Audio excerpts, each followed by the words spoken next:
Hello friends, welcome to the hungry show. আজকে অনেক কিছু রান্না বান্না করতে হবে। তার কারণ হচ্ছে আজকে আমরা ডেকেছি আমার পিপিকে আইবুড়ো ভাত খাওয়ানোর জন্য।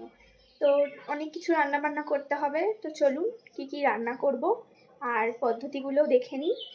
তো চলুন রান্না শুরু করা যাক। সবার প্রথমে বানাবো হচ্ছে দই কাতলা। চলুন দই কাতলার রেসিপিটা আপনাদের সাথে শেয়ার করা যাক। তো সবার প্রথমে আমি এখানে কাতলা মাছ নিয়ে নিয়েছি। এবার ওটাকে ম্যারিনেট করব। তার জন্য ম্যারিনেট করার জন্য লাগছে নুন আর হলুদ গুঁড়ো।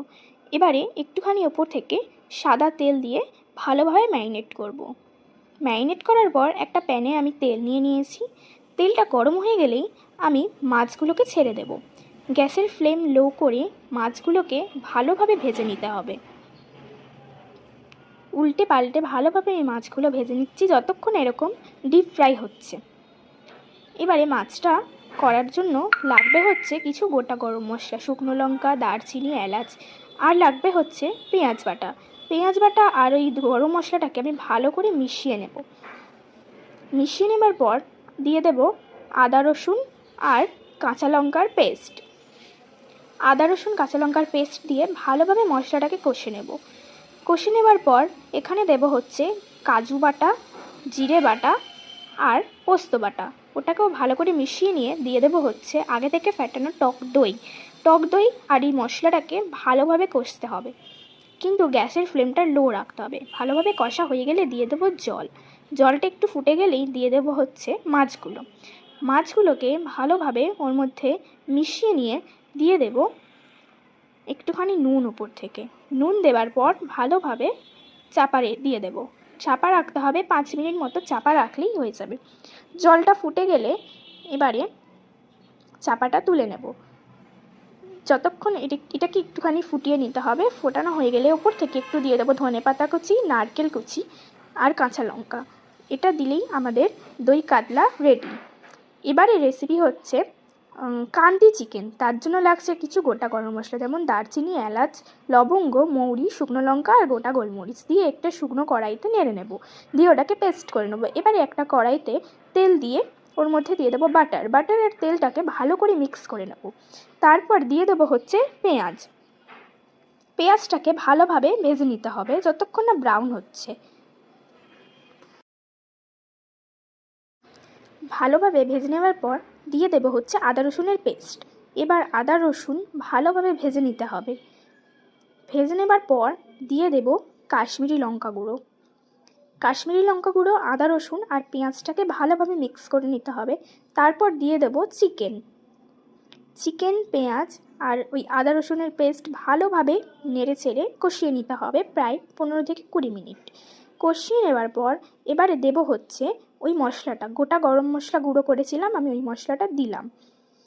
এবারে গ্রেভিটা একটু রিচ করার জন্য দেব হচ্ছে টক দই দেওয়ার পর ভালোভাবে চিকেনটার সাথে মিক্স করে নেব।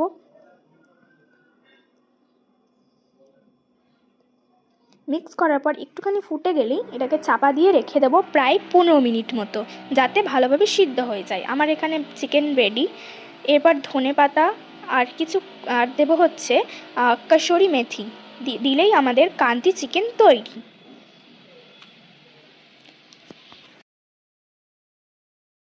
এরপর বানাবো হচ্ছে মাটনটা বানানোর জন্য প্রথমে কড়াইতে তেল নিয়ে আমি দিয়ে দিলাম আলুটাকে ভালোভাবে ডিপ ফ্রাই করে নিয়ে আলুগুলোকে তুলে নেব।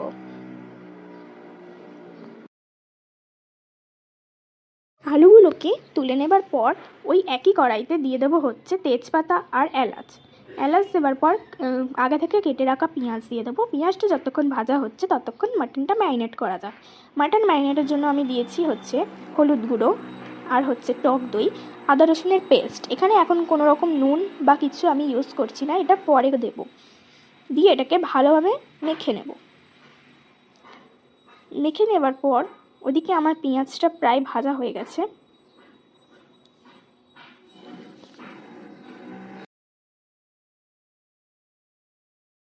পেঁয়াজটা এখানে প্রায় ভাজা হয়ে গেছে। এবার এর মধ্যে দিয়ে দেবো হচ্ছে টমেটো কুচি আর পেঁয়াজটাকে ভালোভাবে মিশিয়ে নিয়ে এর মধ্যে দিয়ে দেবো ম্যারিনেট করা মাটনটা ভালোভাবে কষিয়ে নেবার পর দেবো হচ্ছে লঙ্কা গুঁড়ো, চিনি আর নুন। দিয়ে ভালোভাবে এটাকে আবারও কষিয়ে নেব। কষিয়ে নেবার পর আলুগুলোকে দিয়ে দেব।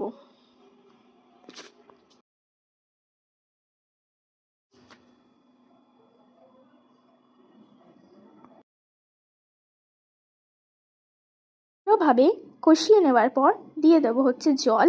এবারে মাটনটাকে প্রেসার কুকারে দিয়ে দেব।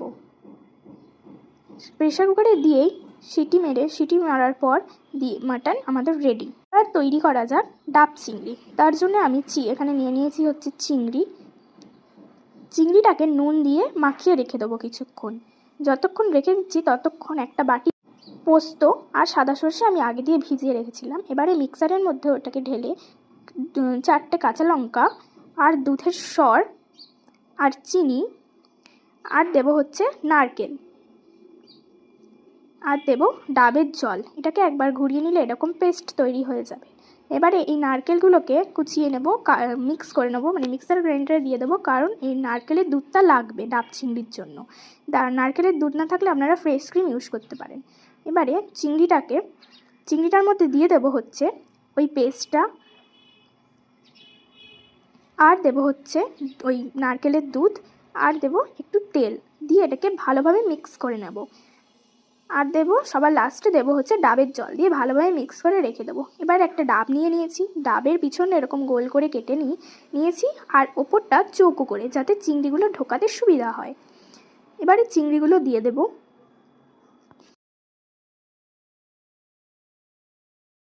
চিংড়িগুলো দিয়ে ওপরের ওই চাপাটা দিয়ে গ্যাসের মধ্যে বসে দেবো। এটা হতে প্রায় সময় লেগেছিল 1 ঘন্টা মতো। যতক্ষণ এটা হচ্ছে ততক্ষণ বোঁদের রায়তা বানানো যাক, চলুন দেখে নিই। এবারে একটা পাত্রে আমি দিয়ে নিয়েছি হচ্ছে টক দই, তার মধ্যে কিছুটা জল দিয়ে ভালোভাবে দইটাকে ফেটিয়ে নিয়েছি। তারপর এর মধ্যে দেব হচ্ছে জিরে গুঁড়ো আর দেব হচ্ছে কাঁচা লঙ্কা, চিনি আর নুন দিয়ে ভালোভাবে আবারও দইটাকে ফাটিয়ে নেব। ফাটিয়ে নেবার পর দিয়ে দেব হচ্ছে ধনেপাতা। এবারে মশালা বোঁদে আমি কিনে এনেছিলাম বাইরে থেকে, ড্রাই বোঁদে দিয়ে এটা মিক্স করে নেবার পর ওপর থেকে আরেকটুখানি চিনি, গোলমরিচ গুঁড়ো, চাট মশলা দিলেই আমাদের বোঁদের রায়তা তৈরি। এবারে স্যালাডও আমি এখানে কেটে নিয়েছি। তো সব রান্না কমপ্লিট, চলুন দেখে নিই। প্রথমে আমি এখানে কেটে রেখেছি স্যালাড আর ডাব চিংড়ি, আর রয়েছে কান্তি চিকেন, রয়েছে রায়তা, মাটন আর রয়েছে দই কাতলা। এবারে আমি এরকমভাবে সাজিয়ে নিয়েছিলাম খাবারগুলোকে। এবার চলো খেতে দেওয়া যাক। আপনারা আমাকে কমেন্ট বক্সে জানাবেন যে খাবারগুলো কীরকম বানিয়েছি আমি। আর আমার পিপি বলে গেছে যে খাবারগুলো খুব সুন্দর হয়েছিল। অবশ্যই আমাকে ফলো করবেন। Tata, thank you.